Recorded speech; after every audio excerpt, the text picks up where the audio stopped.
So, মই কৈছো যে this is a defining moment for the state of Assam. অসমৰ কাৰণে আমি বহুত মুহূৰ্ত দেখিছো উদ্যোগীকৰণ অবিহনে অসমৰ নিবনুৱা যুৱক যুৱতী কেতিয়াও নিজৰ মাতৃভূমিত থাকিব নোৱাৰে মই যেতিয়া বেংগলুৰুত যাওঁ কৰ্ণাটকত যাওঁ চেন্নাইত যাওঁ ৭,০০০ টকা দৰমহাত অসমৰ যুৱক যুৱতীয়ে কাম কৰি থকা তেওঁলোকে নিজে দুবেলা দুমুঠি ভাল কৰি নাখায়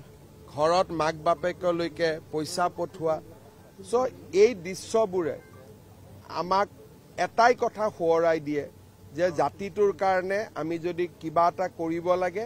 তেতিয়াহলে অসমত উদ্যোগীকৰণৰ বাতাবৰণ এটা নিৰ্মাণ কৰিব লাগিব এটা কাৰ্যকালৰ ভিতৰতে আন্দোলন কমাই পেলাওক বন্ধ কমাই পেলাওক উগ্ৰপন্থাত বিশ্বাস কৰা লোকসকললৈ ঘৰলৈ উভতাই আনক আৰু সেই এটা কাৰ্যকালৰ ভিতৰতে সকলো ঘটনাক অতীত বুলি মানুহৰ মাজত এটা ধাৰণাৰ সৃষ্টি কৰি উদ্যোগীকৰণৰ পৰিৱেশ এটাও নিৰ্মাণ কৰা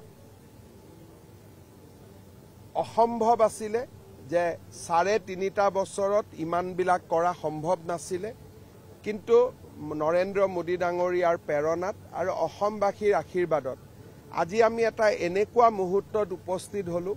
যে ইয়াৰ পৰা অসমে নতুন দিনলৈ যাত্ৰা আৰম্ভ কৰিব পাৰে এইবাৰ যদি আমি 4.5 লাখ crore ইনভেষ্টমেন্ট আনিব পাৰিছো 5 বছৰ বা 4 বছৰ পিছত যেতিয়া এডভান্টেজ আসাম 0.3 হ'ব মই ভাবো যে it will go up to 15 lakh crore today we have laid a foundation আমি এটা নতুন অসমৰ এটা নতুন বুনিয়াদ নিৰ্মাণ কৰিলো ইয়াৰ পৰা মই আশা কৰো যে অসমৰ যুৱ প্ৰজন্মই অসমক আগুৱাই লৈ যাব অসমৰ ৰাইজে উদ্যোগীকৰণৰ যেটো পৰিৱেশ আমি নিৰ্মাণ কৰিছো তাক সহযোগিতা কৰিব উদ্যোগীকৰণ যদি নহয় আমাৰ লৰা ছোৱালীয়ে বাহিৰত ৭-৮ টকাৰ কাৰণে সদায় কাম কৰিব লাগিব বেমাৰ হলে মৃত্যু হলে মৃতদেহটো ঘৰলৈ উভতাই আনাৰ বাবেও বহুতৰ আজি সম্বল নাই মই এনে বহুত ঘটনা জানো বেংগলোৰ হায়দৰাবাদত আমাৰ লৰাৰ মৃত্যু হয় মৃত্যুৰ পিছত তেওঁৰ শৰীৰটো দেউতাক মাকৰ শেষবাৰ চাব নোৱাৰে টকাৰ অভাৱত তাতে সৎকাৰ কৰিব লাগে গতিকে আমি যদি অসমত এটা উদ্যোগীকৰণৰ বাতাবৰণ নিৰ্মাণ কৰিব পাৰো তেতিয়াহলে হাই স্কিলত লৰা ছোৱালী বাহিৰত যাওক ইঞ্জিনিয়াৰ অভিযন্তা হৈ আমেৰিকাত যাওক জাপানত যাওক কিন্তু সিকিউৰিটি গাৰ্ডৰ কাম কৰিবৰ বাবে অন্তত বাহিৰত যাব নালাগে তেনেকুৱা অসম এখন আমি বিচাৰো আৰু মই ভাবো যে এতিয়াৰ পৰা আমি সেই সংকল্প লব পাৰো যে অহা 5 বছৰত আমি অসমৰ ভৱিষ্যত সলনি কৰিম বিকশিত অসমৰ এয়া ভাগীৰথী যাত্ৰা বুলি ক'ব পাৰি মোৰ দৃষ্টিত যে যি এটা দিনৰ আমি কল্পনা কৰিছিলো ৰাজনীতি কৰিব আহোতে এটা কল্পনা আছিল যে অসমক এনেকে ধৰণে চাব বিচাৰো সেই দিনটোৰ আজি আমি থিয় হৈছো ইয়াৰ পৰা এতিয়া আমি ভৱিষ্যত চাব পাৰো আন্দোলন হত্যা তেজৰ ফাকু খেলা অসম এখনৰ পৰিৱৰ্তে উজ্জ্বল ভৱিষ্যতৰ অসম এখন আজি আমি থিয় কৰাব পাৰিছো ইয়াৰ পৰা অসমৰ ৰাইজ আৰু যুৱ শক্তি আগুৱাই লৈ যাব লাগিব অসমখনক আমি ৪৭ চনৰ আগত যেনেকুৱা সম্পদপূৰ্ণ অসম আছিল সমৃদ্ধিপূৰ্ণ অসম আছিল তালৈকে আমি লৈ যাব পাৰিছো যেতিয়া ভাৰতৰ ভিতৰত একমাত্ৰ ইণ্ডাষ্ট্ৰিয়েল ষ্টেট অসম আছিল আজি সেই সমৃদ্ধিৰ অসমখনৰ এতিয়া আমি বহুত দূৰত নহয় ইয়াৰ পৰা যদি আমি একেলগে কাম কৰো বহুত হ'ব এই বছৰটোত আমাৰ বহুত কেইটা কাম হ'ব জাগিৰোডত সেমিকন্ডাক্টৰে প্ৰডাকশন কৰিব ১৭০০ ছোৱালী বেংগলুৰুত ট্ৰেনিং লৈ আছে অসমীয়া ছোৱালী তেওঁলোক উভতি আহিব তেওঁলোকে চিপছ বনাব এই বছৰত প্ৰথমবাৰৰ বাবে পেপচিৰ আলুৱে অসমত চিপছ হ'বগৈ এই বছৰত ফেক্টৰী ইনোগ্ৰেশ্যন হ'ব এই বছৰত ইণ্ডিয়াৰ 5th লাৰ্জেষ্ট এয়াৰপোৰ্ট হিচাপে গুৱাহাটী এয়াৰপোৰ্টে আত্মপ্ৰকাশ কৰিব গুৱাহাটী উত্তৰ গুৱাহাটীৰ মাজত এই বছৰতে দলং হ'ব এই বছৰতে নুমলীগড়ত বায়' ৰিফাইনাৰী হ'ব এই বছৰতে নামৰূপত ইউৰিয়া কাৰখানাৰ কাম আৰম্ভ হ'ব গতিকে মই ভাবো যে 2025 চন আমাৰ বাবে এটা ডিফাইনিং ইয়াৰ হ'ব আৰু আমি যদি ইয়াক আগুৱাই লৈ যাওঁ আমি বহুত আগুৱাই লৈ যাব পাৰিম কিন্তু কালি যদি অহাকালি গুৱাহাটীত কোনোবাই বোমা এটা ফুটাই দিয়ে যিমানলৈকে গৈছোঁ লুডু খেলত ৯৯লৈকে যায় সাপৰ মুখত পৰিব আকৌ শূন্য হ'ব তেতিয়া আৰু ৫০ বছৰ পিছত আৰু এনেকুৱা এটা এফৰ্ট কৰিব লাগিব স্বাধীনতাৰ ৭৫ বছৰ পিছত এটা এফৰ্ট হ'ল মই ভাবোঁ ই বহুত সফল হ'ল সকলোৰে মুখত এতিয়া অসম অসম যাকে আপোনালোকে লগ পাইছে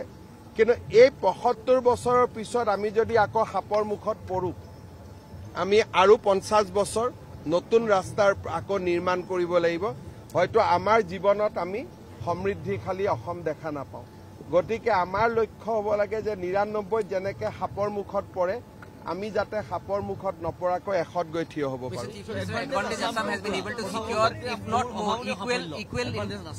চব মই আগৰ পৰাই জানো যে সকলো আহিব সকলোৱে কৰিব বিচাৰিব আৰু প্ৰধানমন্ত্ৰী ডাঙৰীয়াৰ কাৰ্যালয় আৰু গৃহমন্ত্ৰী ডাঙৰীয়াই নিজে এই এডভান্টেজ আছাম নহয় অসমৰ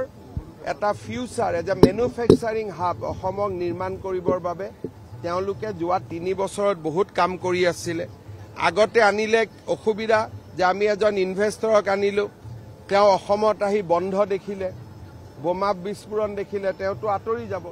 চ' এই এফৰ্টটো ২০১৮তো আমি লৈছিলোঁ কিন্তু ২০১৮ৰ পিছত যেতিয়া মানুহে CAৰ আন্দোলন দেখিলে যিকেইজনে আপোনালোকে বহুতে কয় যে এডভান্টেজ অসমত একত কি হ'ল কি নহ'ল তাৰ উত্তৰটো CA আন্দোলনতে লুকাই আছে এডভান্টেজ 1ৰ সময়ত আমি ৬০ মান গ'লোঁ গৈ আকৌ সাপৰ মুখত পৰিলোঁ তলত নামি আহিলোঁ গতিকে অসমৰ ৰাইজে যদি এই পৰিৱেশ ৰাখে তেতিয়াহ'লে মই ভাবোঁ যে অসমৰ সমৃদ্ধিশালী ভৱিষ্যতক কোনেও ধৰি ৰাখিব নোৱাৰে অসমৰ ২-৩টা কথা যদি মই এটা নামেই কৈছোঁ যে হাইপাৰ স্কেলাৰ ডাটা চেণ্টাৰ আহিব না যদি আমাৰ ইঞ্জিনিয়াৰিং কলেজত তাৰ পাঠ্যক্ৰম নহয় যেতিয়া ডেটা চেণ্টাৰটো বনাই উঠিব তেতিয়া তাত কাম কৰিবৰ কাৰণে তেওঁলোকে আকৌ কলিকতা মুম্বাইৰ পৰা ল'ৰা ছোৱালী লৈ আহিব লাগিব এতিয়া আমাৰ জাগিৰোডত আমি ছেমি কণ্ডাক্টৰ আৰম্ভ কৰিলোঁ